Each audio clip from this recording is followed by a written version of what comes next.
morning, Bob Ledraruin. Comment allez-vous? Is it morning for you? What time is it? It is 9:31 a.m.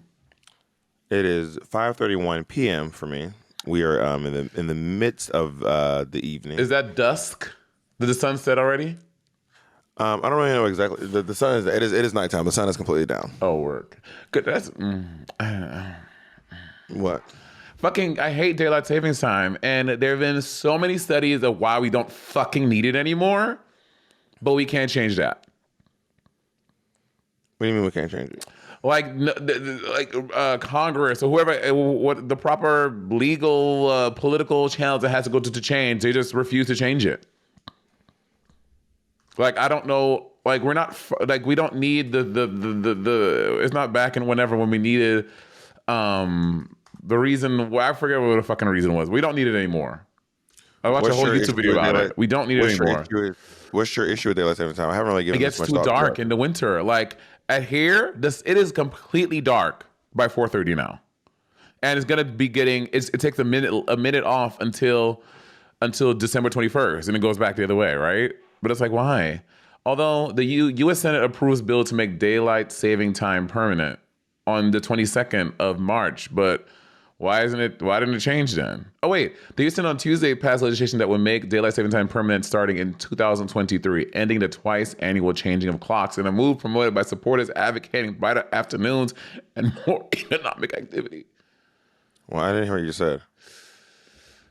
The U.S. Senate on Tuesday, this was March 15th, 2022, passed legislation that would make daylight saving time permanent starting in 2023, ending the twice annual changing of clocks, in a move promoted by supporters advocating brighter afternoons and more economic activity. Because there's a whole study, right? Because it gets darker so early, people are less likely to go out. People experience more seasonal depression because of how dark it is so early.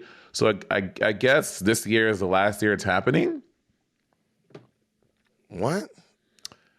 What? I mean, I feel like this would be news if we like. Maybe it isn't. I feel like I would have heard about it if we were no longer doing daylight saving time. Yeah. Well, I think it may only be in the U.S. But did y'all do it in Europe?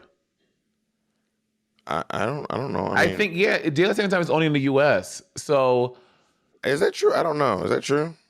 I think they also do it in Mexico and Canada, and they do it in Canada too.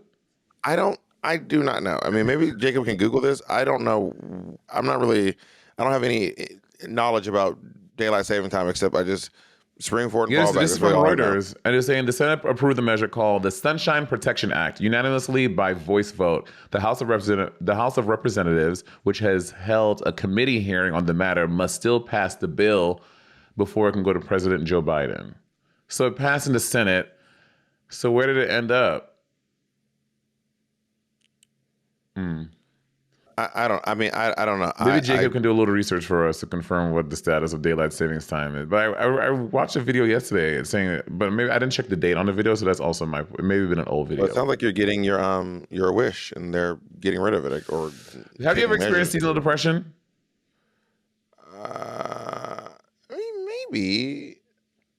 Maybe. I mean, I think I have. Like, especially when I was back in New York in the Bronx, because I was also so far from everyone. And I think around daylight savings time when it'll get so dark, although I was working in nightlife, so I don't remember, but I remember being like, maybe it wasn't seasonal depression. Maybe I experienced a little seasonal sadness, like a little, but not. I wasn't depressed, but it was a little sad. I'm like, bitch, why is it dark at 4 o'clock? And it's cold. Yeah, I mean, I don't know if. I guess you turn it, but I don't know that I would call what I have ever gone through seasonal depression. Right. So I've never felt like I can't even. I don't know. But depression comes at different levels. I've never been diagnosed as depressed. If that's the question you're saying. Yeah, me either. I've never had any diagnosis that said that I was clinically depressed at any time in my life. I've also never gone to be diagnosed, but I don't think I've ever been. When I hear people explaining their depression to me, that doesn't sound like something that I have ever experienced personally. Yeah. Or at least not for an extended period of time. Yeah, I agree. I don't think I've never been diagnosed as depressed, and when I hear people describe it, I don't identify with any of those feelings or any of those. I don't identify with any of that. So I mean, I don't think I've been clinically depressed, but I definitely experienced a little seasonal sadness once here and there. I have before, for sure. I mean, is seasonal depression, is that a diagnosis? I don't know. Is it a I don't know. diagnosis, or is it kind of like just like a catch-all term for people who are feeling a little sad in the wintertime? You know, Clinical. I can see how the darkness can make people feel Yeah, lonely or sad. it's a disease. It's called seasonal affective disorder. Oh yeah, I have never been diagnosed with that. To answer the Yeah. question, but I tend to stay in darkness anyway. I don't really go out much during the day. I mean, I go out, but not like I'm not one of those like I got to get some sun on my skin type people. Bob is I just fully a kind of vampire. say again, So you're fully a vampire. maybe, but yeah, I don't, and even when I was living in, I rarely open my windows, but also when I was living in New York City for the last time I was living in New York City, I was living on the first floor, and when you open your windows, everyone can just see straight into your home. So I didn't keep my windows open for that reason. And when I was living on Amsterdam Avenue, I was facing the alley, so I opened my windows, but there was no sunshine coming in, you Ain't know. no sunshine when she's gone. And I lived, and I kind of vaguely remember my homes, my where I lived before that, in like Long Island City. I mean, I remember, but like I couldn't like walk to those houses. Like I wonder if I took the train back to, could I take the train to my home where I lived in Ozone Park? And I You don't think I couldn't do could. that? I don't. I mean, I lived there for maybe 8 months, but I don't remember how to get back to that house. I could go back to my place on Long Island City. I can go back to my place on the Upper West Side. I can go back to my place in Washington Heights, and I could probably even go to my place in Woodside, but specifically not Ozone Park because it was a 20-minute walk from the train. So and it was like turns. It wasn't just like, I mean, usually in New York City the most you'll ever make is 3 turns to get somewhere. But what is this? I don't understand the logic of that. So what you said, the most to get anywhere is 3 turns? That is so In New York random. City, yeah, because you're walking in like, so you'll walk like to the corner. Like, so let's say you're on First and First, you want to get to 125th and West Side Highway. So you'd just walk up to like 14, and then you'd walk across to the West Side Highway, and then you'd walk up to 125th. 3 turns, unless you just want to take a bunch of zigzags. You Well, don't have no. to. What You typically don't when I have to walk turn more in, than 3 times. typically when I walk into New York, it's like the amount of turns I take is dependent on the traffic and like street signs, right? Because let's say I'm going from First and let's say I'm going from 14 and First to 26th and 7th. Like I'm usually doing this because I don't want to wait. Because let's say I get to 15 and 5th and I don't want to wait for this, so I'll like just pivot and go that way, and I keep on doing that until I get to my destination, so I'm not waiting for traffic Okay, lights. you can make a lot of turns, but you could get from First and 14th to 27th and 6th with just 2 turns. Or yes, technically you could, but I don't know how Yeah. likely that is. I mean, when I was walking, I mean, I would turn. I was always a big fan of just walking down the avenue. I would walk to the avenue that I wanted to cross at, and then I would just walk all the way down that avenue because avenues for me tend to be easier walks than the streets. Although the streets are usually quieter, obviously you have to do a lot more turning, and you have to keep hopping on and off different avenues. So I just walk all the way across one street and then just go all the way down the avenue. And even when it's crowded in New York City, with the exception of maybe Times Square or maybe Ninth Avenue, I mean 8th Avenue during like 6 o'clock in the evening, you can walk through New York City pretty swiftly without having to like really do a whole lot of dodging. In my experience, I mean, on anyway. the sidewalk, yes, but for traffic, no. Like I feel like New York is always But finding itself. I'm talking about walking. I have very Yeah, little yeah, to yeah. no When I experience say in New York traffic, I City. mean like because like negotiating like pedestrian walk signs. I feel like because of traffic is so New York is always trying to like especially during rush hour times, whatever. I find that you are always, not always, but I was finding myself in opposition to whatever the street sign was that I need to do. Like if I'm trying to cross, of course the shit is red and I can't cross. But then you're a New Yorker, right? So you just kind of cross anyway. And if a car hits you, whatever. But yeah, I find like those they're not in sync with my walking. Seldom. I really liked wait. I mean, not like, but like I was someone who would wait at the crosswalk as opposed to crossing just to keep moving. I would Oh, just I wait will until cross and move, baby. I will cross I and mean, I will move. cross. I don't necessarily wait for. I'm waiting for traffic. I'm not waiting for the actual sign to change. But if the traffic is coming, and if it's like to the point where the traffic is like actually like slowing down, I'll walk in between the cars. But if the traffic is flowing pretty consistently, I'll just wait until the cars light up and then lighten up, and then I'll go as opposed to crossing the street just to keep moving. Well, that's Maybe what I'm that's saying. So that's when I'll pivot the and go New the other Yorker. way because I'll just go up the street and I'll be fine. Then blah blah blah blah. But Maybe that's the born and raised New Yorker in you that makes you want to daring. No. It's not about daring. It's about the perpetual movement. Like I will cross the street if I can get across. But if the cars are moving, have you ever seen the New Yorkers who will just cross the street the other way with the light just so they can keep moving? That's what I'm talking about. That's what I do. Is that daring? Well, I was also saying like crossing like if like let's say I see traffic coming, I will run across even though I should wait for the thing. I'm like oh, whatever, I'll be fine that way as a daring New Yorker. That's pretty standard. I will walk against a crosswalk, but I will not walk in front of a car. Gotcha. Because people will hit you with their cars. No, they won't. Okay. As someone who Y'all drove, take that advice from Monday if you want to. as People someone who will drove hit in New your York car. City, I would speed up and I'm going to hit you, but I would never hit anyone. That's you. People get hit by cars in New York City every day. People get hit by cars everywhere. Literally, yeah, I know. That's what I say. It's not just New York City. That's what I'm saying. People will hit you with their cars. People will hit you. I've never been hit. Yeah. I've also never been shot, but people will shoot you. You know, I've never been divorced, but people will divorce you.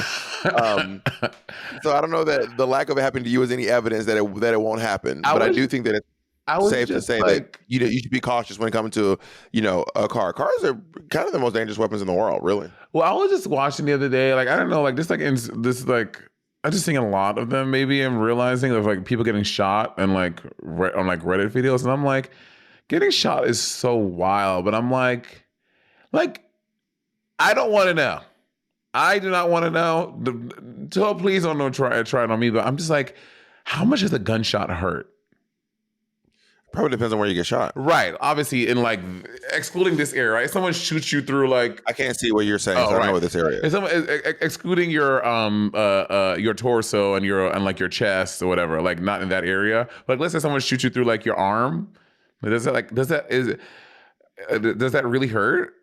And that sounds like a stupid question. I'm not saying it doesn't hurt, y'all. I'm just saying like I'm wondering like the level of pain, like from a 1 to 10. 10 being like chop my arm off, it's killing me. 1 being like a paper cut. Like where does it fall on that? You know? You don't know anyone who's been shot? I don't know anyone that's ever been shot. Well, I mean, I know a few people who've been shot, and if you want, maybe we can down the line line up an interview with them and ask them to describe the pain of being shot. I know people who've been shot several times. Wait, I know Uncle Steve. Who else do you know have been shot? My Uncle Steve's been shot. I think my father's been shot. I have a couple of friends from high school who got shot. No, I don't. I don't know. I don't know a single person that's been shot. Not a single one. My Uncle Steve's been shot probably like maybe like 5 times. God. And what did he say about the pain? Have you ever asked? No. I mean, he lost his leg one time.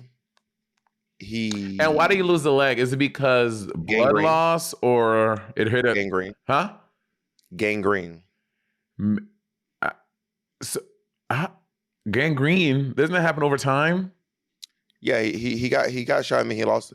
Don't you remember we talked about on the podcast? He got shot in the leg and he got shot and he lost the leg like 2 or 3 years later. Oh, but they took the bullet out. So like I don't understand how the gangrene happened. Because the bullet isn't what causes the infection. I mean, the bullet can cause an infection, but you get an infection. You can get infected. You can get a gangrene from a paper cut. So it's basically if you have a wound or an open wound and it gets infected over time and your body can't fight the infection off, you can get gangrene and you'll lose the limb or the digit or the finger or the ear or whatever. Well, let's take a break, and I'm gonna talk about how I'm gonna give Bob gangrene his pussy. And we are back. Yeah, gangrene. So the push to make daylight savings time, Jacob and I got the information. It stalled. It passed in the Senate, but it has not passed in the House of Representatives to make its way to Joe Biden's desk. Which, again, who knows? The fucking Republicans, they probably just want to fucking bullshit for no reason. I gotta be honest. I don't have a lot of thoughts about this daylight saving time thing. I'm not as passionate as you are about it. I gotta keep it a buck. I'm very passionate about it. It literally Not that keeps I me don't up care at about night. your cause. Not that I don't care about your cause, but maybe I just don't see the importance of your cause yet. But I think that, I always tell folks I'm really easy to convince. With a compelling case, I can be convinced of almost anything. Well, here's But I my think that case, Bob. A lot of people experience seasonal depression because of daylight savings time. It affects the economy. People don't want to shop as much. People don't want to do as much. It makes people sad. So why not just pass a bill to just make it keep it the standard how it was before? And then a lot of these people who are experiencing these symptoms because of daylight savings time, they will be cured. It will help people. Well, how do we know that all that is because do we have the data to prove that all of that is because of daylight savings time? Yes, we do. There are many studies of that. do you know any of these? Do you know any of these studies? Yes, I do. There's a there's a Pew Research study that showed. Let me tell you, the study shows that this study shows that the transition from summer to standard time was associated with an increase in incident rate of unipolar depressive episodes. Distress associated with the sudden advancement in the sunset, marking the coming of a long period of short days, causes SAD, seasonal affective disorder. Also, that's sad. I think that also the sun does. I don't know for sure, but I think even without daylight saving time, the sun already goes down earlier in the winter anyway. Right? It does, but it's not an hour. Like that hour is a big difference, right? The sun setting at 5:30. I mean, the sun setting at 5:30 versus 4:30 is a huge difference. Yeah, I'm sure. Yeah. So have I convinced you? Well, I'm about to do some more research. I'm not convinced. By the way, I also don't feel any like if I were to hear tomorrow like someone's like, oh, they changed it, daylight saving time is done, I'd be like, oh, okay, cool. But I don't feel strong enough to be like in opposition or in defense of daylight saving time. But I guess I'm just so used to the status quo that is daylight saving time, and maybe if I had was more affected by SAD, I would be probably like, yeah, we got to get out in these streets. But if daylight saving time is really making your SAD act up, then you know what? Let's get it. But I also don't know how that affects people's working, and I don't know I don't know.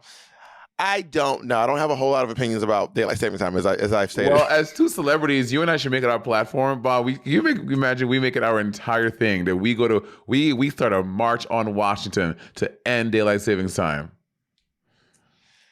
That'd be wild. I would probably make my thing try to maybe the bipartisan system. Maybe I would focus on that a little bit more. But that would be interesting if you and I were really into like ending daylight saving time. I mean, that's the thing, right? Like, I'm all about a third party. It'd be kind of camp.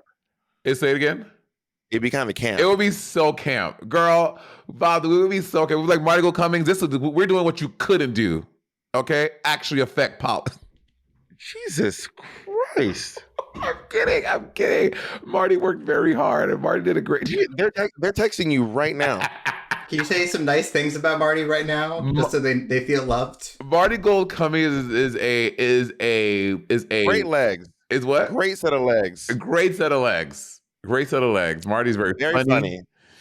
And Marty often cracks me up. And passionate. Very passionate. Boom. Really quick. You mentioned this thing about a third party, right? Like this is my thing with the third party. I'm all about getting a viable third party option. But we keep on waiting until the day before the election to do it. Like the time to do this would have been back in 2016 when people didn't like those two. And then we would have mobilized a way to make a third party a viable option. Can we start a very heated conversation right now? Oh God. I don't know. What, give me what it's about, and then I could make a decision. You can't just say, "Can we start a conversation?" Don't worry. What is it? there are a lot of liberals, leftists, should I say, who are really adamant that they are not going to be voting in the upcoming election. I know. Adamant. That's not good. I'm not motherfucking voting because they're upset that Joseph Robinette Biden has His nickname, it keeps getting Genocide Joe, is not funny, horrible. but I mean, But it is a moniker that people are using I to know that's get just him. And people are very creative with the monikers they come up the with. monikers are so creative. I'm like, how do people think of this stuff? I don't think I don't think Ron DeSanctimonious, which is what Trump is calling Ron DeSantis, is good. I'm like, I think we could have done better here, but maybe I'll brainstorm some options. You play for Anyway, because of what Joe Biden is because Joe Biden keeps asking for money to fund Israel in what's happening in Gaza. Folks are like, I'm not voting for Joe Biden. As my punishment to Joe Biden, I will not be voting for him. Or as my maybe not punishment, but they're like, I can't support him. I can't, in good faith, vote for someone who would do that. And effectively, handing the presidency to Donald Trump. Well, yes. Right. But they're like, well, you guys keep saying, and I'm trying to hear a lot of their talking points. They're like, well, you all said things would change. You said that last time. But also part of me is like, it takes more than 4 years to shift things in that regard. Right. You make progress, and then the next person you elect could be more progressive, and then the next person you elect could be more progressive, and then the next person you can elect. And I would say right now, the right, the conservatives, they understand that. They elected Reagan, then Bush, then Trump. They kept getting progressively more and more conservative conservative, and they seem to have an understanding that, like, well, we get that it doesn't happen in one term, and a president they always play the long game. Republicans are very good at playing the long game. These niggas do not be playing checkers, bitch. These hoes play chess. They've proven it time and time again. And I also think another thing people don't realize is that a lot of things like, for example, the border wall. People are like, I cannot believe Joe Biden is building this wall after he said blah, blah, blah. It's like, no, this is an initiative started by Trump. Like, it takes 4 years for the thing to happen. This money was allocated by the Trump presidency for this wall. Joe Biden isn't building it. This was set in motion 4 years ago. So look at things like that and saying, well, Joe Biden is like, well, that's not true.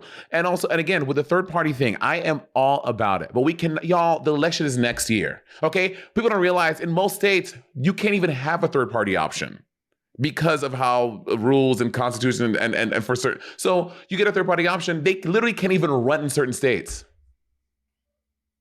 So what the Republican Party has done, which is quite smart, is they have used third-party candidates to take over the Republican Party. To take over the Republican Party. Trump is a third-party candidate. If you look at Republican politics 10 years ago, maybe not 10 years ago, 15 years ago versus now, and even Democrats have changed a lot too, but like Trump would have been, when running against Obama, Trump would have been a Green Party. Not Green Party, Tea Party. Tea Party, yeah. You see what I'm saying? Yeah, the Tea Party, yeah. Trump would have been a Tea Party candidate. But somehow the Trumplicans have taken over the Republican Party, and it is now the third party is the Red Party. The Red Party, which right. is kind of brilliant how they did that. You know what I mean? And I just am not personally interested in not voting. Like the idea of not voting, I refuse to give up my democratic right. I refuse. Yes. I literally refuse. And the way that our system is set up, yes, it is going to come down to two candidates. And you may not like either one of them, but in my opinion, you should vote for one of them. That is in my humble opinion. I agree. And also, guys, we just cannot look like if you think this would not look 1,000% worse under Trump, we are sadly mistaken. Like, think about everything he did when there wasn't as much on the line. I mean, again, I don't want to lower the stakes because at some point at any point in time, there's always a lot at stake. But if you go back to if everything the wars in the Middle East in fucking Armenia if you don't think Trump won't be 1,000 times worse, and now when he has nothing to lose, he doesn't have to worry about another election. Like they were already starting the initiative, the plan to try to get him to not leave office. Now that he has 4 years and reckless abandon, he's even crazier now. Like it's going to be really bad. So to think that just not voting, well, I'm not going to vote. We'll fix it next time. No, baby. Like you have to use that vote, man. Oh my God, they found my suitcase. Oh, Oh, good. Jesus. Sorry, everyone. That was some drama that you all did not know about, but I thought my fucking suitcase was, I thought my shit was gone forever, girl. Woo! Stressed. I was stressed out. Really? Anyway. You don't seem stressed out to me at all, Bob. You don't seem stressed out. Bitch, shut the fuck up.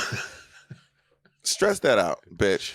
So stress that. We say all that to say you have to use your vote and you have to use it wisely. And do not think your act of not voting is some sort of political statement. Like you're not doing it, girl. You're condemning us and yourselves if you use it. And now again, I can't tell you how to vote. I wish you would vote in the smart way that is smart to me, but you got to exercise your right to vote and think about what that means for yourself and your family and your kids and your country. Can we role play? Say it again? Can we role play? Sure.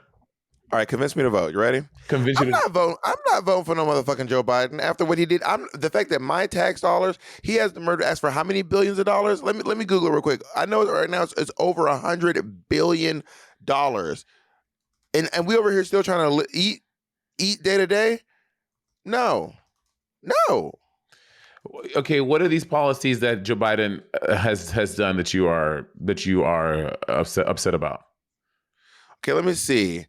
Well, from the main thing right now for me is asking for more money to send overseas. The total cost of the supplemental funding request was pegged at just over $105 billion. President Joe Biden hopes Congress will move urgently on legislation and has made a case for deepening the U.S. support for its allies during a rare Oval Office address on Thursday night. So what about the Inflation Reduction Act, which is a historic legislative achievement that has caused millions of families and given them the ability to feed their families and provide? Okay. Well, that's good. But what about the other things that our tax dollars are being spent on? I mean, everything can happen. Like what? Like we have to understand a lot of these measures were created before Joe Biden came into office. So he has to see them through because Congress and the Senate has passed them because of the previous presidency. So you can't just look at what's happening now and it's all Joe Biden's fault. That's not how the government works, baby. So what you're saying is no matter what,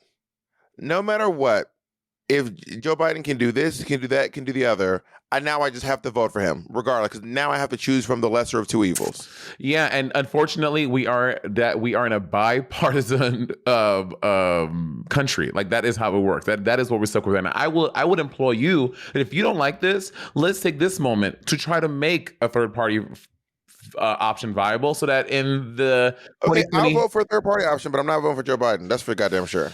So you're not good. So and who is this third party option you're going to vote for? Can you name them? I have to do some research on that, to be honest. So you don't know who they are, but you're going to vote for them anyway. I'm not. I know that I'm not. I know that I'm not voting for Joe Biden, and I feel like if we allow politicians to just do whatever they want, and we're going to elect them no matter what. You're saying vote blue no matter who. I didn't say vote blue no matter who. I said to vote Joe Biden. I didn't say blue no matter who. So then what's happening is in my mind, I'm like, well, then he doesn't have to do good. He doesn't have to work hard. He doesn't have to earn our approval. He doesn't have to please his constituents, because we're going to vote for him no matter what, just because we don't want the other guy to win. But you keep on saying no matter what. I'm just saying vote for Joe Biden because the other option, the other bipartisan option, Donald Trump, is going to be even worse. Well, we'll see. All right, now to be fair, I wasn't doing a great job because I don't really believe in that stand, that stance. I'm sure someone who believes in that stance would probably have a lot more, you know, a lot more to say. And I want to be. Well, I can't speak for Monet. I am not like some Joe Biden stan. I'm Same. not. I'm not a stan of any politician. To be honest, because you know what? Because they're fucking politicians and not public servants. Like they do not It's serve not the just public that. It's anymore. just that like these people are people. Like Right. we need to stop idolizing these public I servants would agree and with that. acting like But see, they're don't even call them public God. servant because they don't be serving the public. They're serving their best interest. They're serving the people who are giving them money for their campaigns, and that's who they're serving. They're not serving us, and that is the problem. That is the problem in America. I think the real scary thing right now with what's up, Jacob? We have to take an ad break. Oh, Oh, well, we're gonna serve the people who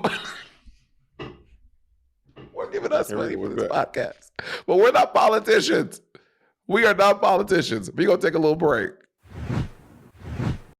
So what I'm trying to impress upon people and say is like my fear is I don't think people realize how dangerous Donald Trump truly can be if reelected. Girl, I don't think that has actually hit us how truly dangerous Donald Trump will be when he's the 45th and the 47th president.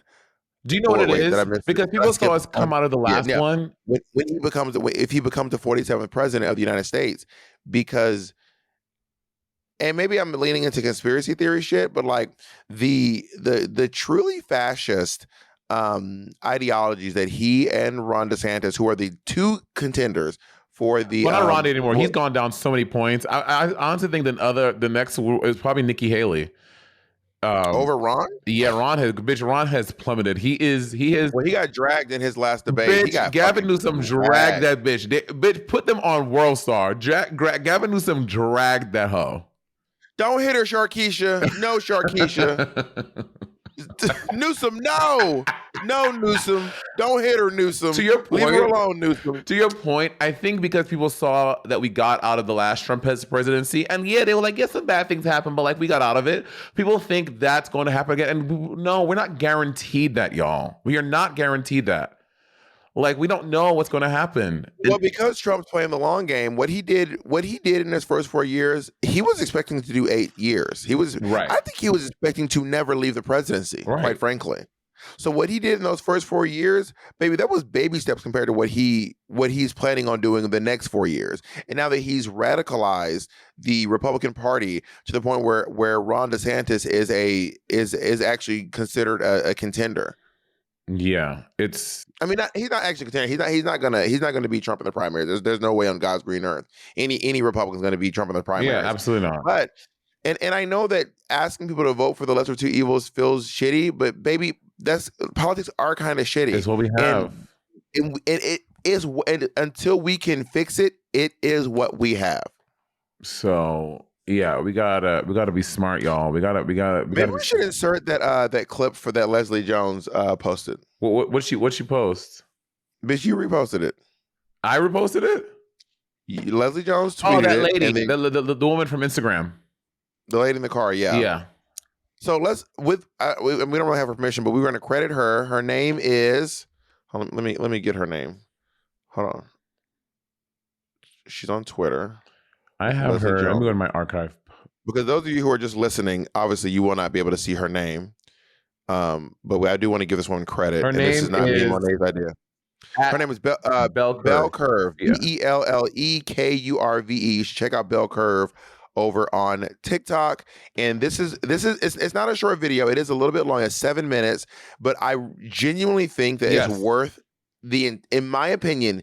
If you are one of those people who's like, I'm not voting, and you feel justified in that, just listen to what Bell Curve has to say. Yes, I agree. And just see if this does not change your mind at least a little bit. Check her out. Okay, baby, so I feel like you're the one who's leaving diatribes over there on my Instagram post about this, and now you're over here in my comments. So let me just say this. My husband and I talk about this a lot, and we frame it around home makeover shows, right? Like, you know, those home makeover shows where they give the owner of the house a sledgehammer and let him go to town on a wall, knocking it down, breaking it down, burning it down, whatever, right? It's because demolition does not take any skill. right? Unless you are trying to preserve something, unless you're trying to preserve the foundation of the house, or you're trying to preserve like the support beams of the house that keep the roof from falling in on your fucking head. Other than that, they give the owner a sledgehammer and say, go crazy. Because demolition takes no skill, and because the homeowner has already trusted that the developer and the builder is not going to allow them to break down anything that is important or super important to the structural foundation of the house. So all of y'all out there who are hollering about vote third party or don't vote for the Democrats or don't vote for Joe Biden or whatever, y'all are the homeowners with the sledgehammer just wanting to swing away and tear down everything. But some of us out here know how to read fucking blueprints. And we are trying to tell you that, baby, if you want to burn it all down, you're going to burn down your support beams. You're going to burn down the structural foundation of the house, and you're going to be left in the fucking rubble. Then what? Now listen, I understand you have big feelings about this, and I get it, but you have to also think and strategize and be smart and look at the fucking blueprint and realize that if you burn it all down, you're going to have nowhere to fucking live. The GOP, they got emergency tents out back, baby. You don't have any of that. So while y'all are hollering about burning it all down, what do you have in the interim for when it's all burnt down and there's smoke and ashes? What do you have for the people to survive on? What are you going to do when the GOP holds all the legislative power and cards in their hand and they make anything they want illegal and then gonna throw your ass in prison for any fucking thing? What are you going to do then? And I'm going to tell you right now, straight up, I don't want to fucking die for this country. I don't want to go through no more motherfucking pain or turmoil for this fucktastic ass country. My ancestors built this shit for free. I do not want to suffer at anybody's hands anymore for the sake of revamping this fucking country. But what I will do is choose strategically to vote for people to inch closer and closer and closer and closer to the fucking progress that we deserve. I am willing to work my ass off without bloodshed. I am willing to work my ass off without putting people through unnecessary pain and strife. Y'all with this, well, just do this and that, the other. Y'all don't even know how to read the fucking blueprint, because if you did, you would understand that third parties aren't even on the fucking ballot in every state in this country. Therefore, in there too, they can't even win. They cannot win. It's not feelings, it's fucking math. Y'all haven't even done the minimal fucking education and research to figure out how to improve and take over the system we have. So how the hell am I supposed to trust that you're going to be able to burn something down and build something back up before the majority of us out here suffer? And we are suffering now. Yes, I 100% understand that. But bitch, you ain't ready for the shit that we gonna have to go through when the GOP has everything under control and turns this bitch into an authoritarian fucking state. You're not ready for that kind of suffering. And baby, if you're ready to die to stop somebody else's genocide, if you're willing to set yourself on fire to keep somebody else warm, then sign your ass up for the military and take your ass over there and fight, okay? Y'all think shit gonna be sweet and you just gonna be able to fix it in 2028 or whatever. Bitch, if these motherfuckers take over in 2024, it's game fucking over. And I know y'all keep saying, y'all said that in 2016, y'all said that in 2020, because the fucking reality is still this fucking close, because motherfuckers will not vote in the goddamn midterms. If y'all would show up in 2018 and in 2022, we wouldn't be having these fucking discussions every 4 years. Because y'all only pay attention every 4 years, we have to say the same things every 4 years. But if you would show up every 2 fucking years, maybe, just maybe, we will be closer to the fucking progress you actually want. Maybe, just maybe, if y'all was talking about third parties in 2018 and in 2020 and in 2022, then maybe, just maybe, they would have a foothold somewhere to actually be a fucking option in 2028.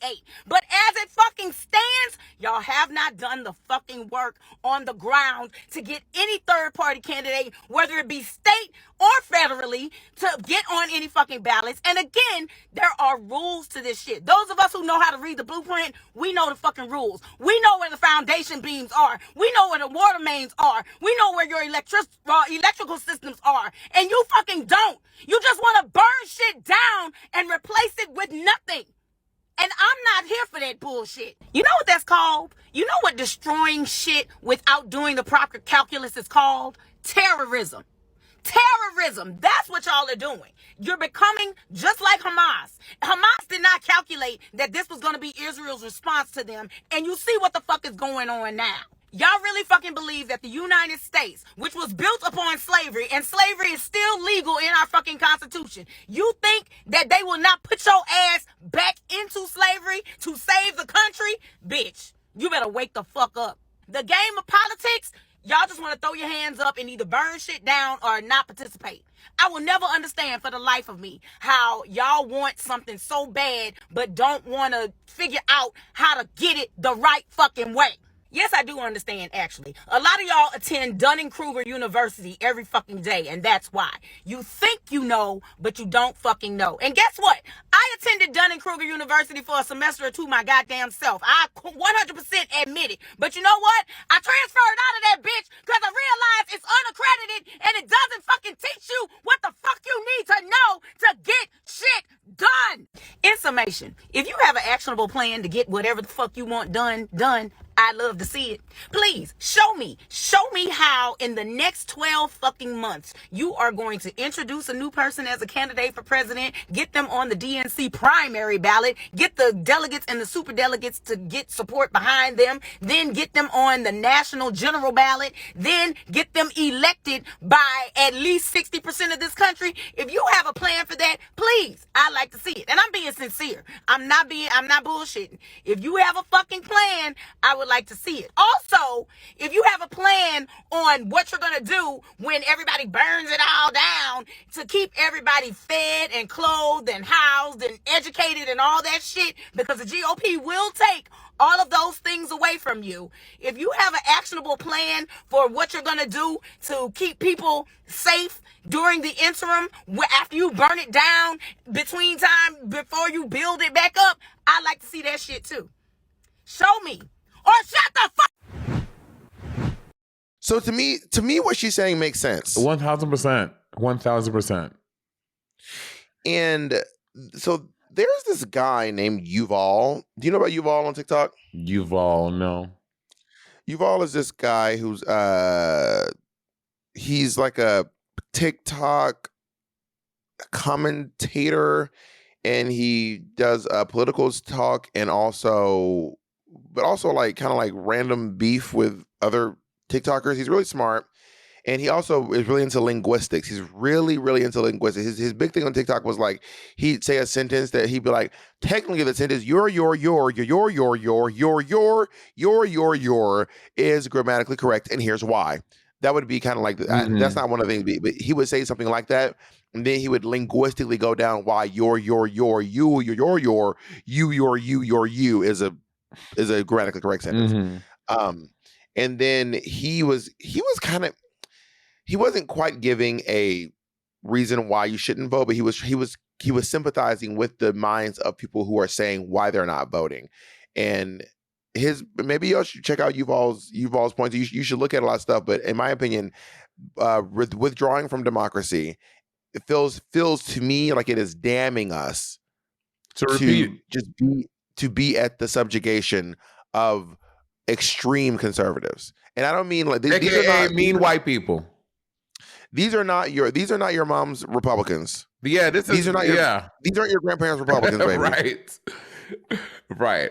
Also, like, and other things like people saying like, and to be fair, they're right. Like Joe Biden is old as fuck. Donald Trump is old as fuck. People like, again, so don't wait till the year before to try to change it. Like this is where we work now to change to elect people who will put bills into motion or make amendments so we have age limits on presidency, so we can add a fucking term limits on the Supreme Court justice. Like we have to put this shit into place now and not be like, well, he's too old and avert. Well, you can't do anything with that. Like, there's no rule against that. He can be 100 years and run. But now is the time to act. And I think it's also, we feel like, I mean, I don't even know how, besides electing someone who would, making that a top voting issue for me, like electing my alderman who's going to be the this, who has that as their platform to change that. I guess that's how you'd go about that. But how do you go about making that happen? Like, do we propose a bill to our representative to bring to the House? Like, I don't even know how you even do that. Well, I guess I'm wondering, you mean with age and Yeah, stuff? age and term limits. Like, how do we get I guess people to do that? okay, term limits make sense to me. I think that when it comes to age, it does get tricky because that is a form of discrimination. And True to just age. insinuate that because someone is over a certain age, they are not competent, in my opinion, is a little bit ableist and is a little bit. But I think that asking people to engage in cognitive tests to gauge how cognitive they are. But it's not fair because Donald Trump did that one, and the guy said, "Oh, he's healthy," and which we all know that's not true. So at a certain level, how do we even make sure that they're telling us the truth? Well, I mean, I don't have the answers to that, but I don't think that that's like saying I don't think that every person over the age of 70 should just automatically have their driver's license taken away because some people over 70 can't drive.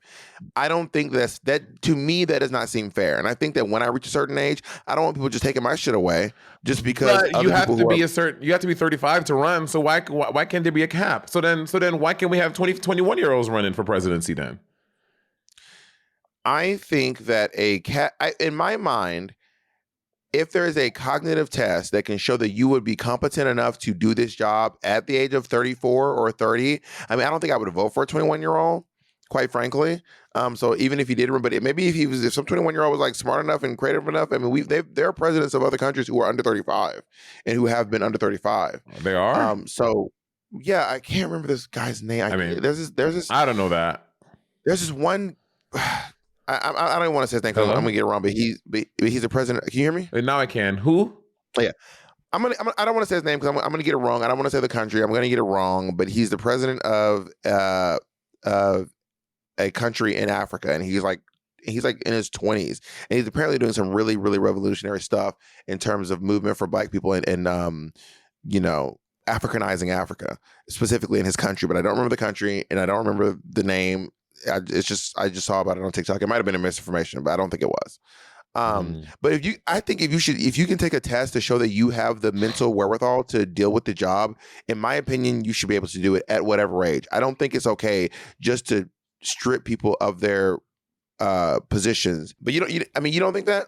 I mean, I yes, if there was a way to like completely know that they're telling us the truth of that. Like, we know the doctors are like if the Trump thing is a perfect example. Like, he had this like weird doctor being like, "Oh yeah, he's healthier than a 21-year-old," which we know that's not true. Well, the truth is, I don't think that Donald Trump is healthier than a 21-year-old. But the truth is, physically speaking, Donald Trump is probably healthier than most people his age. Physically speaking, he's not limping around. This is not me trying to tout. I mean, obviously they lied about his weight clearly, unless the man is completely hollow. They lied about. They lied about his weight. They probably lied about his height. They probably lied about his strength to curve numbers. So maybe there's a way to get, I don't know, to find doctors who aren't going to be corrupt or who have political agendas, who are just, that's the thing, trying to get things to be not corrupt. It's crazy. It's a crazy request that we have to request that. A system that is so corrupt it feels impossible, if not it feels like it's just not, we're not capable of it. Yeah, it's crazy that like to find a doctor that's not corrupt, we have to request that. Like, that's crazy. But I mean, I think that health as a horse and health as a 21-year-old is probably maybe a bit of hyperbole, but it's clear that Donald Trump is healthy for someone in their 70s. That's not even up for debate. I For mean, someone in their maybe 70s, I'm trying to think of the 70-year-olds I know in my life, and I mean, again, we don't see Donald Trump on his day to day. We don't know how much is like. This is true. Like, you know what I mean? And they like literally people. He's not falling apart, is the answer. He's from what we can see, he's not falling apart, is the answer. And like people in his own administration who have left, like all these people who have left him, like he eats like for 5 meals out of the week, he has a Big Mac and fries for lunch. Blah, blah. I just don't see how that person is healthy. I'm not calling him healthy. What I'm saying is Donald Trump is clearly not deteriorating physically in any form. He's walking around easily. Yada yada yada. Also, I want to be very clear that your physical health is not necessarily an indicator of your mental health, and I don't think that someone being physically disabled or having an ailment would mean that they are not fit to be the president or to be in charge. Oh yeah. Just to be very clear. What's his name? The senator from John, the one who had the stroke. John Fetterman. John Fetterman had a stroke, and John Fetterman is one of like the fucking fiercest fucking senators we have right now. I mean, we've had disabled presidents before, you know. Yeah. Well, I'm who was pretty in the sure. Wilson? I'm Oh, pretty sure FDR. Roosevelt. Who? Yeah, FDR, Franklin Delano Roosevelt was in a wheelchair. Yeah. He had polio. Yeah. He had polio. And Right. Saxby Chambliss was the governor of Georgia, and I believe Saxby Chambliss is. So I just want to be very clear that what I'm not saying is that any form of physical element is any indication that you're not fit to be the president of the United States of America. I don't personally believe that, but I do think that you need to have be cognizant. That's what I'm trying to say. You need to be cognizant. I keep saying cognitive. You need to be cognizant, and you need to have sound mind to be able to do the job. And if you can prove that you have that, then you should be able to do the job. So you definitely can't be president. Probably not, which is why I'm not running. I could run for president. You can't. You're too young. You literally can't. Oh my god, I literally can't. Right? Yeah. I think that if we're not gonna have age limits, then we have to open the floor. Like then, okay. We gotta open the floor. I mean, you have people who are see someone who's under the age of going into college 40 at and 35 16, even are going to college at at 13 years old and graduating at 16. Like, what's to say that person won't be able to run for president by 30? You're right. I think if you can take the test and be cognizant, and I keep saying cognizant, I need to double down and know that I said the wrong word, and that you are capable, and that you are that you have the ability. You should be able to do it. You know. Dwayne "The Rock" Johnson said, "I was asked to run for U.S. president by multiple political parties because they know people would absolutely elect The Rock." I don't think he'd win the presidency. I think you don't think The Rock would win the presidency? No. I think he would. After Donald Trump, I think The Rock absolutely could win the presidency. You know who actually might be able to win the presidency? Oprah. The big O. Oprah, I think Oprah can win the presidency as well. She has a lot of influence. You know who sadly could literally become the president if she just fucking wanted to? Wait, hold on. She could Michelle Obama? No, I don't think Michelle Obama could win the presidency. You don't think she could win the presidency? I don't think she would get the votes. I think that people would be afraid of her, to be honest. I disagree. I think misogyny is a lot stronger than you think it is still today in this age. I think, but though Michelle racism. Obama, I think misogyny and racism is mad strong. I think Michelle Obama could win the presidency. I really do. You know what? Who I genuinely, I'm not even kidding. And this is not because I'm saying I think that she's particularly a brilliant politician. She's literally not a politician at all. Who? But because her, this we're gonna get canceled after this. Oh God! Then should you say it? But I think she could win. Who, bitch? I think Taylor Swift could win the. Her fans, Monet. Her fans are crazy. Like her fans. Y'all think the Beehive is wild? Baby, you ain't seen nothing till you met a Swiftie. Baby, the Swifties will elect her for the hell of it. Do you know that Beyonce did about 54 shows, I think? Yes. Do you know how many shows Taylor Swift is doing? How many? What number would seem like what? 75. 151. Oh my God. Okay. You didn't hear what I just said. Taylor Swift is doing 151 shows. Taylor Swift posted a link to get people to register to vote.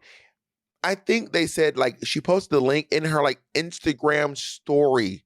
It was there for 24 hours or less, and she got over 30 million people to register to vote. Bitch, can she share my profile? Damn. The Swifties are wild. Okay, here's my thing though.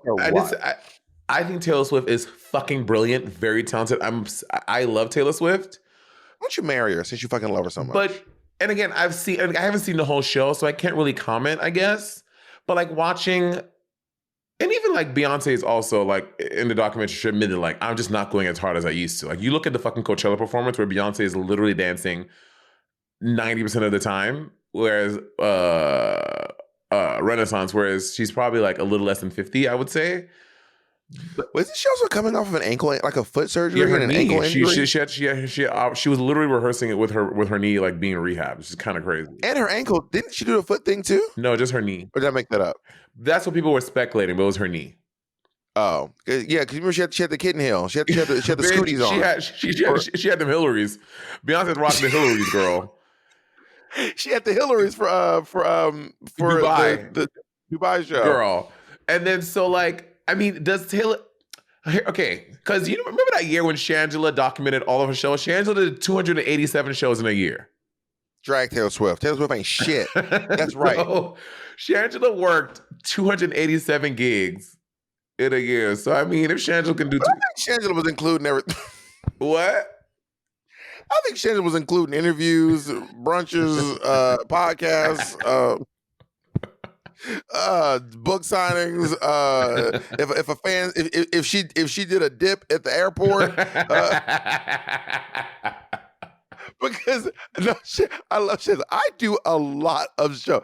Monet, was it like Monday through Friday? That's Monday through Friday, almost pretty much, right? One year, I should document like How much money you think you made? I should have How much money you documented how think many you made shows I've doing done from the beginning of my career to now. I really should have, but I don't know how anyway. I mean, I can if I go back to my calendar and like plot. I'm sure I can, but that just seems like so much work, actually. I was thinking about that too. You know, so Madonna has a reputation for being like for all the divas out there, no one rehearses as much as Madonna. No one. Madonna is meticulous with her rehearsals. I did the numbers. We're doing 80 something shows. Including rehearsals? Listen to me. No. We're doing 80 something shows, sold shows that people are going to be attending. We will never have performed this show as many times as we rehearsed it. Work. We did this show over 100 times in rehearsals. Work. And it works, right? Yeah, I mean, I feel like a very well-oiled machine up there. I have a question. I have an answer. Well, so you said that you did the show 100 times, but it's my understanding that she likes to see the show and then change things around. So did you do the show in its full current iteration 100 times? Or was it 100 times of workshopping it and transforming it into what it is today? So when we say like we're changing things around, but it's like little stuff like change this move, change this outfit, change this thing. But the show structure has been pretty much the same, give or take a number or two, for over 100 times. Because if you include the rehearsals before we even built out the show, if it's just rehearsals in general, we've rehearsed, probably 150 times, maybe more. But it's also to have the money to do that, right? Like I would like to rehearse that much, but bitch, I just can't. I don't have the time and the money to do it. Like in a perfect world, we would have rehearsed our show that much before we did it, but we just don't have the time and the budget to do it. Having done this, I wouldn't do it this way. Even if I have the resources to do it, I wouldn't do it this way. Really? This Monet. I don't think you understand what our schedule was rehearsing. We were rehearsing 6 days a week for 12 hours a day for months. But everyone is not always called at the same time, so it wasn't always like you're there for 12 hours, Monday through Friday, right? Well, now you know, but I was the one who was here. Yes, we were. I mean, we weren't there. We were. No one was there for less than. None of the performers were there for less than 12 hours. Bitch, we were rehearsing. I mean, again, but that's different performance. I mean, I feel like because watching the Renaissance documentary and also, I'm sorry, watching Coachella, like how much you rehearse that, but you see it in the show. And I think for me, if I want a show to be in my body, I would have to rehearse it a lot like that. Because at the end of the tour, when you end up doing the show, they're rehearsing a lot, but Beyonce's not rehearsing. This is why Coachella was every day for 3 months. I've been doing this show since October. I know, but I'm saying, but Beyonce was every day for 3 months. It's been over a year.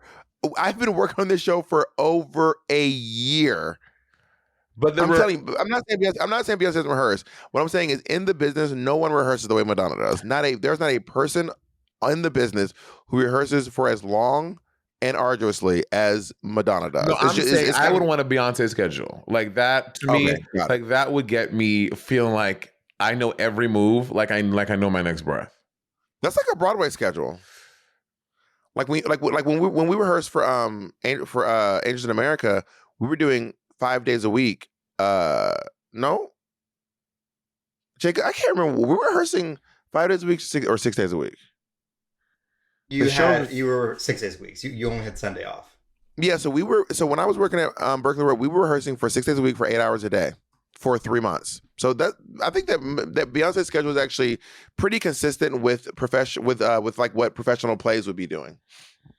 Yeah, I will like that. That would make me feel like, oh, sorry, Beyonce rehearsed for 8 months. Oh, 8 months? Yeah. Every day for 8 months? For 8 months. Like 7 days a week? Yes. Interesting. She had to because she was coming off of being pregnant, so she wanted to and then but she was saying that I will never do that to myself again. She was like, I will never push myself that far again. She was like, it's too much. Oh, then why would you want to do it? Beyonce's like, don't do that. And you're like, I'm doing it. Say it again. Beyonce's like, don't do that again. You're like, I'm doing it. Well, because but it shows, right? You look at that Coachella performance, and it is honestly, because also I know my brain, I forget choreo. So like having it in my body like that would be such a different experience. It would make me like be able to get on stage and like just feel like I can truly let go because I'm not like thinking about choreo because it's literally in your body. I want that experience. I've never felt that way. Like in all my years performing, I have never felt that way about choreo ever. And you have, because I think you also have a better memory than me, and we know this. So like, but I've never ever felt that way about choreo. I'm always like, ooh, bitch, what's his next move? Maybe you should do less choreo and do more singing. Maybe you should focus more on the singing and the. But I want to do choreo. I want to feel like that. I want to be like, hey. I want to feel like that. Maybe give it a shot. Maybe try it once, like Beyonce did, and see if it's for you. That's what Beyonce did. Beyonce tried it once, said, "Whoop, not for me, never again." Maybe you got to try it once and see if that's your vibe. You know? Yeah. Apparently, Madonna tried it, and it's for her. She said, "I'll do it for fucking 40 years." Girl, it's wild. I wonder what Taylor Swift's rehearsal process is like. Girl, I don't know. But I don't like, is Taylor Swift doing choreo like that on stage? I think she's more just feeling it and singing. I don't know. I can't make that claim. I don't mean that shady. I don't want no Swifties coming at me. But from the videos I've seen, Taylor's not out here giving you, I've been getting to the, I don't see that. Again, I don't know. I can't, I've not seen the concert. So I would literally just be guessing. And my guess would be based on practically nothing because I'm not a Taylor Swift fan. You never seen the clips on TikTok and stuff? I've seen like clips, but not that many. I'm not on Swiftie TikTok, you know.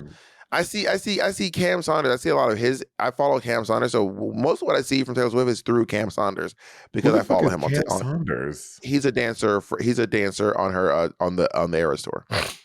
Got it. Yeah. But what I'm saying is, I don't know. I mean, I would literally just be guessing with no basis as to whether or not she dances a lot. I mean, in her music video, she doesn't do a lot of dancing. So I guess I have a loaded basis. I only ever seen her dance in one music video, maybe two.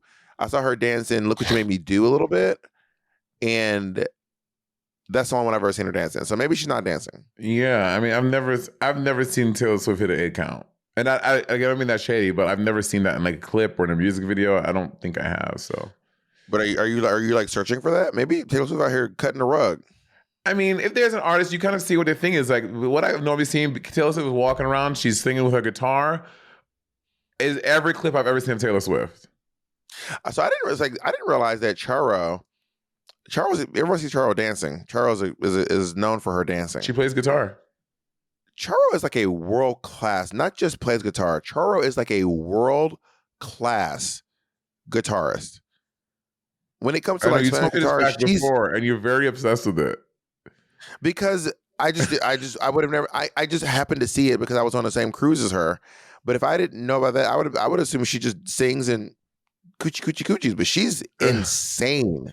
I was like, whoa, this is like she could give Jimi Hendrix a run for his money. Like she could give Axl Rose. She could give Axl Rose a run for his money. This woman is insane. Got it. I was very blown away, and she was well into her late 60s, maybe early 70s at the time. No, how old is Cheryl right now? Let me see. She's such an interesting lady. There's a clip of Taylor Swift performing in Brazil, and it's so hot. She's like sweating. I was like, I've never seen like an. Charles 72, so no, she was in her 60s. Oh. yeah, when I see like, because like you see like people like Beyonce, like when you see someone like Beyonce and Taylor Swift performing with their obviously their human hair and it gets all frizzy and stuff, and you're like, you know what? I feel human because I perform. You know me, I'm a sweaty Betty. Everyone knows when I perform, I am sweaty boots. So when I see Swethala like Bethela. these, say it again. I said Swethala Bethela. So when I see these like top tier performers performing and they're sweating and their hair gets frizzy and stuff, I'm like, okay, I don't feel that bad about me. I saw someone recently, like a drag sister of mine, and she was like so sweaty, but she had no sweat from her eyebrows to her temples. And I was like, what is Botox? Botox for Botox. sure. Then I'm like, but I sweat on my forehead and I have Botox. So Maybe is you my need shit more. not strong enough? Is You my need shit more. not strong enough? Bigger. Clearly. But honestly, you can't see my forehead is giving right now. I got Botox right before I went on tour, and honestly, it's giving. I kind of Bob is a. I would never think there would be a world where you became a Botox girly. I'm kind of gagged. But okay, I feel like there's this thing. My mom makes this, and I'm not saying you make it. I know you know the difference, but the difference between Botox and filler are just. My mom thinks I'm gonna look like Black China. Like my mom thinks when I told my mom I was getting Botox, she literally said, "Don't come back looking like Black China." And I was like, "What do Don't you come in think looking like Botox Angela. is?" I was, I was like, "Mom, what do you think Botox is?" Like, I'm not plumping anything up. I'm just stopping my forehead from wrinkling. That's literally all. I want to get some Botox hair to make this relax more. I cannot see where you're pointing at. Oh, to my jawline. Oh. Apparently, it'll make your jawline like softer. I was thinking about getting a little filler in my chin to give me more of like a. You should get in your armpits. That's what you should do. I don't sweat in my armpits though. If I would get in my head, so I stop sweating in my head. Yeah, Eureka gets a Botox all over her head. But it goes somewhere else. That's the thing I'm afraid about. Does it? I don't know that's how Botox works, man. That's what everybody said. You stop it from your forehead, it's gonna go somewhere else. No. Oh, you mean the sweat? I don't think that's how sweat glands work. Sweat glands don't travel. So then where's that water that would be going there? Where is it now? I don't know, but that's just not how. So the way that Botox works, Botox immobilizes your muscles. So if the muscle has Botox like on it or around it or in it, the muscle just can't move. So it's not Botox doesn't smooth it doesn't fill anything up. So Botox can't get rid of wrinkles. It just stops you from creasing your face. So the muscles that are providing your sweat glands, they are frozen and therefore they just can't create sweat. So I can see that your body could possibly create more sweat in other places, possibly, but the sweat glands don't move around your body. Yeah, I'm gonna try it. Ah, I'm getting Botox in my forehead. Oh, does it hurt? I mean, it feels like you're getting. Well, you're being wild. According to Google, the science says Botox blocks the chemicals that signal it's time to make sweat. So it's not that like you're trying to sweat and the sweat isn't just going somewhere else. It's preventing you from creating sweat. Okay. Bob, does it hurt? When I went with you, you didn't look like it hurt, but I don't know. I don't know. I mean, I guess I kind of have a high tolerance for pain. It doesn't feel good. It feels like you're getting poked in the head with a bunch of needles. But I also am not afraid of needles. And I mean, because of the extensive work I've had done on my teeth, I'm used to getting like shots in my gums. Them veneers, all 6 of them are veneers. I have 0 veneers. When I go to give blood, I'm not squeamish with needles. Because I realize that it's so thin that it hurts. It would hurt more if I pinched your face. Like if I took my hand and literally just pinched your face like 10 times, that would hurt more than getting Botox. For sure. Easily.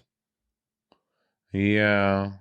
I think I'm going to do it. If I thumped you, it would hurt more than getting Botox. But also, like, I'm not out here performing like I used to, like dancing. If we were to go on tour again, maybe I would do it. Botox isn't about performing. It's just that you, and it's also just stopping because like once you keep creasing your forehead over time, you get more. The wrinkles just get set. Baby, I don't have none, honey. Look at this. Look at this. Okay. I don't have that. Look, I don't have that. Okay, honey. When I was your age, I didn't have them either. No, you did. I knew you when you were my age, and you did. Fun fact: when I was your age, I also didn't have them. So. Interesting. Very interesting how people right before they get to they think they're gonna look this way forever. You're hilarious. I can't wait. Why? Why do you try to make me? Why do you try to put me down? I can't wait. Why do you try to put me down? I can say, Monet, you're gonna be beautiful forever. First of all, beauty is subjective, so you can't be beautiful forever. You just have to change your perception of beauty. That's up to you. But you will not be unwrinkly forever. No one does that. You gotta change your perception of beauty. Yes, sorry for acknowledging that people can be beautiful at any age, at any I did not say they can't. But I want you to affirm me that I don't need to do that. I want you to affirm me that I'm going to look beautiful like this forever. You won't, Monet, and you know that. You will not look like this forever. That's not possible. What? Shut the fuck up. You think you're going to not age? We don't know what science is going to be. You can take measures. You know those TikTok filter, the new one that shows you over 50 years? Mm-hmm. I was like, oh, wow. I'm kind of into it. I mean, I'm willing to do preventative things, but I don't think I'm going to be trying to fight the clock that hardcore. Like the way that RuPaul looks to me, RuPaul looks like someone in their 50s or 60s, but in a good way. Yeah, RuPaul looks good. I think Ru looks really good. I would agree. But out of drag, RuPaul was like, oh yeah, you look like you're in your 50s or 60s, but not like in a bad way. Yeah, Ru looks good. Ru looks really good. Michelle looks really good. How old is Michelle Visage? Like probably 57, probably 56. I'm just guessing. You want to Google that, Jacob? 55 years old. 55 years old. Yeah. She texted me the other day. I need to text her back. Are you gonna? Is she? I'm sure she's coming to the show. I'm going to reiterate to everyone out there and to everyone listening and to all the DMs I get, every single person who can hear me, and I feel like what Monet's about to say might be an insinuation. I don't know who comes on stage. I don't have a say in it. So many people write me and be like, can I get I'm like, baby, I don't work in casting. This lady saw something in the lobby of the hotel you're saying. She was like, is there a way to get tickets to the show? It's sold out. And I was like, I don't know, baby. I don't sell tickets to the show. So yeah, but I'm just wondering, like, how do you get tickets? And I was like, baby, I've never bought a ticket to the show. So I don't know. I mean, and I'm not trying to be shady, but like, no shade, but like we're in London. They've sold over 120,000 tickets to the show. 120,000 people figured out how to get tickets to the show. Just do what they did. I know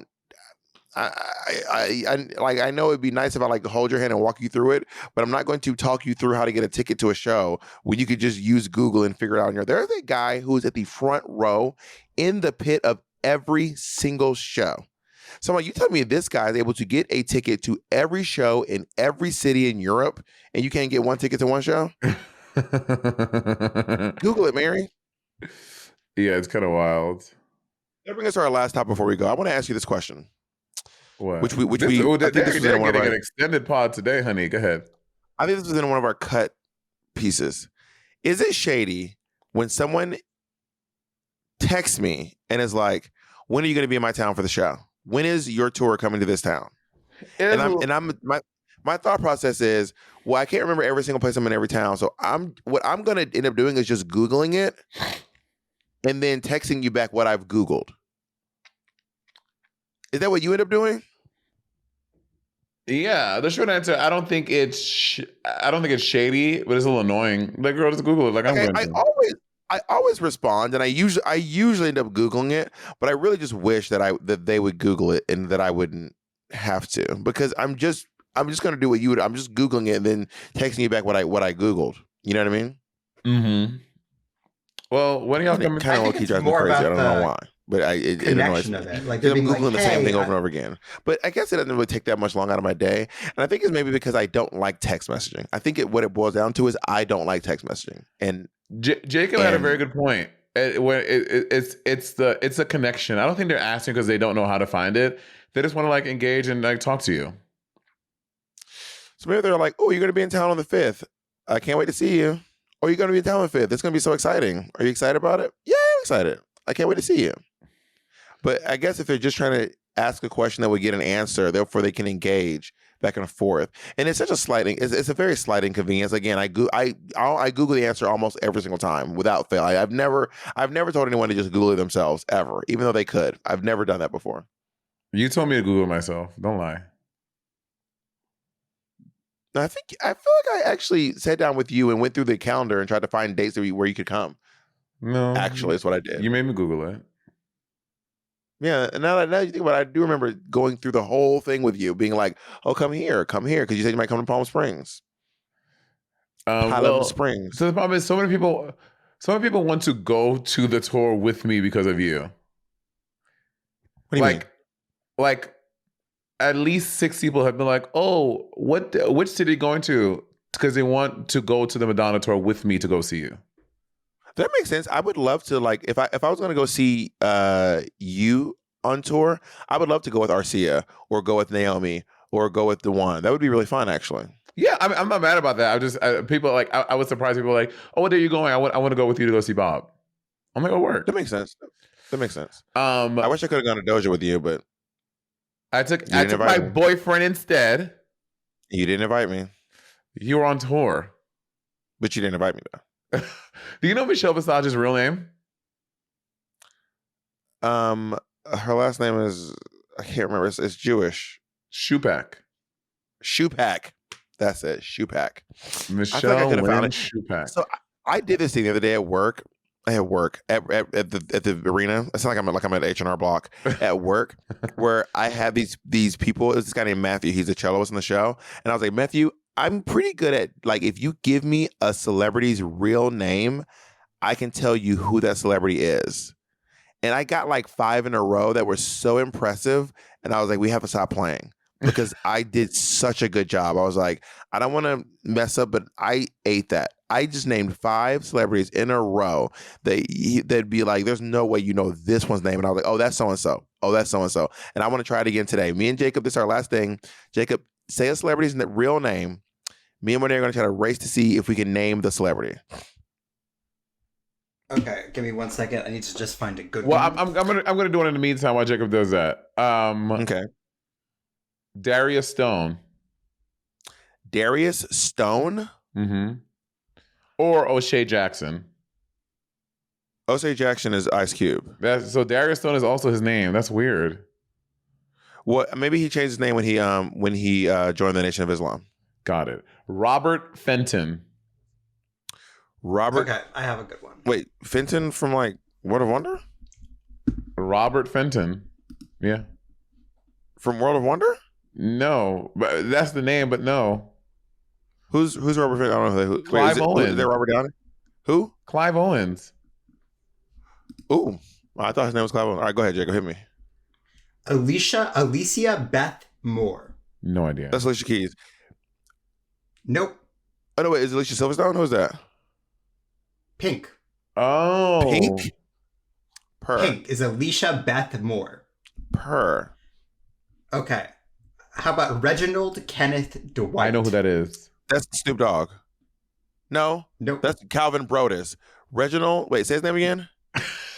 Reginald Kenneth Dwight. Reginald Kenneth Dwight, because I know that Calvin Brodus is Snoop Dogg. Reginald Kenneth is a rapper, right? No. No, who is it? Elton John. What? Elton John? That's hilarious. Elton John is a better name. Elton John is a better name. Give me 2 more. I've got 1. I got 1 so far. Okay, give me 7 more. Okay. I got it. I promise.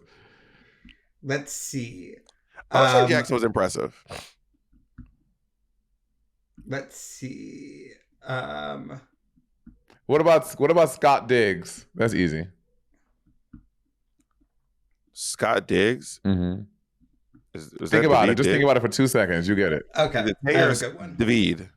Who? It's either Tay or David. It's either Tay Diggs or David Diggs. Yeah, Tay Diggs. Tay Diggs, yeah. Amethyst Amelia Kelly. That's that drag queen girl. Amethyst Amelia Kelly. This a white girl. Is she white? It is. Yes. Oh, I say white people been naming themselves Amethyst. That's like a black girl name. Amethyst. Oh yeah, no, this is definitely. Amethyst Amelia Kelly. Can you give us her profession? I feel like I'm going to spelling bee. Can you give us her profession? What is it? She's a rapper. A rapper. Is this Iggy Azalea? Yes. Not Her name is Amethyst Amelia Amethyst? Kelly. That's a better rap name than Iggy Azalea. And then the last, we have Angela Renee White. Black China. Oh, there you go. Black China. Oh, is that what you said, Angela? Yeah, that's why I said that. All right, this is our longest episode ever. Girl, the one. Okay, I have an idea for a thing too. I like when you did your 24-hour stream. I think you and I should do a 24-hour something for Patreon next year. I would love to do a 24-hour podcast. That would be so fun. I'm so down. I would love that. Do you want to do it? Do you want to raise money for something? From my pocket? No. Jesus Christ. Yeah, I'm down to raise money for. Yes, actually, yeah, we can do it. We can do it for Palestinians or something like that. But that is a whole thing with that. Make it because the trucks. And I don't know. We'll find a good way to do it. But I'm very down to do that because I'm sure there will be need more aid and more money come in 2024. There's also a lot going on in the Congo and in The Congo. Sudan. Yeah, I'm down. Let's do it. Oh my God, such a good idea. There's also lots of hunger right here in the United States of America. True. There's so many causes. We will find a just cause or I'm down. two. And I think that you and I, if we do a 24-hour stream, I think we'd be able to raise over $1 million. Bob, you're getting wild. $1 million? I think that we could raise over $1 million. Not Jacob's fucking penguin two-phase Joker laugh over there. We could. My friends Mercury Stardust and Yori raised $2 million during a live stream. Oh my God! So I think people that my friend me drive me insane. Do not You my don't know friend Mercury me. Stardust. You don't know Mercury Stardust. But do not my friend me. But you don't know Mercury Stardust. I do know Mercury Stardust. Describe her in We're not the friends, slightest but detail. I know her on through the fucking phone. Describe her in the slightest detail. Mercury she's an influencer. Okay, what color is her hair? Is she white or is she black? Is she tall or is she short? She's not tall or short. She's right in the middle, and she's not black or white. She kind of like lives in all the worlds. Okay, she's white. And she's tall. To you. And she has like. To you. She's white to me. To you. You don't know Mercury Stardust. Why is it so weird that I say my? By the way, this is like that weird shit you did when I said my friend Mitch, and everyone was like, "Bitch, we don't fucking know Mitch." No shade. Okay. Here we go to everyone queen. So when you say it, it's everyone. When I say it's not everyone. It was every single. Even Mitch didn't know himself. I think we need to go back and talk about how Monet said she's not black or white. She lives in all the worlds. Just now? Really great. Oh, yeah, Mercury. Anyway, Mercury Stardust is the trans handyman, and she's a non-binary influencer who does renters' rights and stuff, and like house repairs. And her and Yori, my friend, Oh my God. did a live stream, and they raised $2 million. So we could do $1 million. I mean, that seems like a very lofty goal, and I would love to raise that for people in need. I'm down, but I just We're like, doing whew. Okay. We're doing it. What? We're gonna do it. We're gonna do it. Okay, I'm down. We're gonna do it. When are you done? Well, bitch, when are you nigga, when are you coming back to America? Let's start there. Then we can start planning. I'll be in America in about a week. And when are you back home? Because after this, I'll be in your hometown. I'll be in your hometown, claiming the throne as the queen of Brooklyn, bitch. Bob, let me tell you something. People that don't see you, Brooklynites, okay? We don't see Bob the right. Hey, first of all, I'm repping Greenpoint. I'm wearing the Greenpoint hoodie. Nigga, honey, I'm repping Monet okay? Exchange, Brooklyn icon. I'm repping the G Train, honey. I'm repping Monet the G Train. Exchange, honey. Monet, say My something to this hoodie. nigga. Look, I don't know. My hoodie says Brooklyn, I don't know New what York. y'all niggas think y'all out here doing. When I'm a badass bitch, don't you ever come for me again, Brooklyn. Period. Okay, we clearly don't want to say goodbye. I love you very much. We gotta Goodbye. go.